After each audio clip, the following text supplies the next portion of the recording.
not to do with a narcissist. First, you have to stop debating reality because you have to understand they don't live in it. They literally have broken reality testing. They live in an inverted bubble called the pathological grandiose self.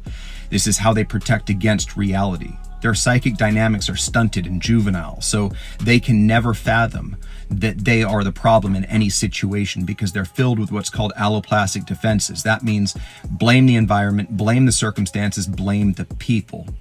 Anything that they do that is not perfect, they confabulate details in real time, subconsciously, by coming up with believable alterations. They're selling themselves, essentially, to come up with a way where they're not the bad person, that the other situation, circumstance, or people are the bad people in this situation.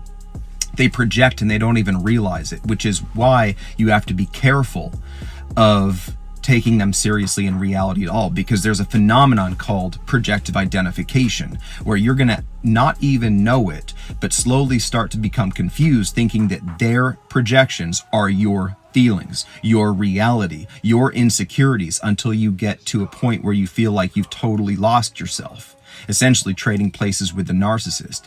Stop trying to hold them accountable. They cannot do it. It will just result in Darvo, where they deny, attack, reverse the roles of the victim and the oppressor.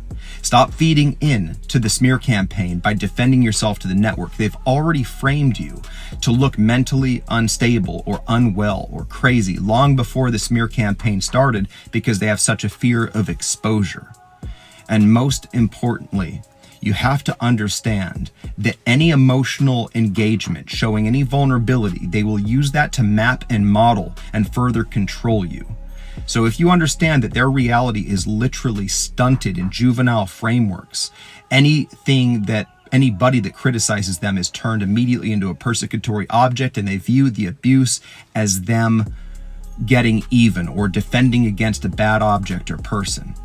You have to go no contact from these people, because it is so toxic to consider how they see you, how they see the world, what they're saying about you.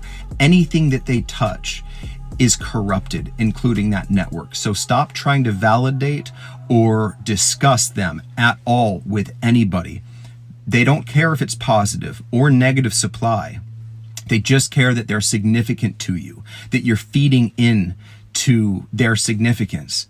So you have to stop talking about them completely, unless it's with a therapist or a friend that you can trust, to repair your own reality testing.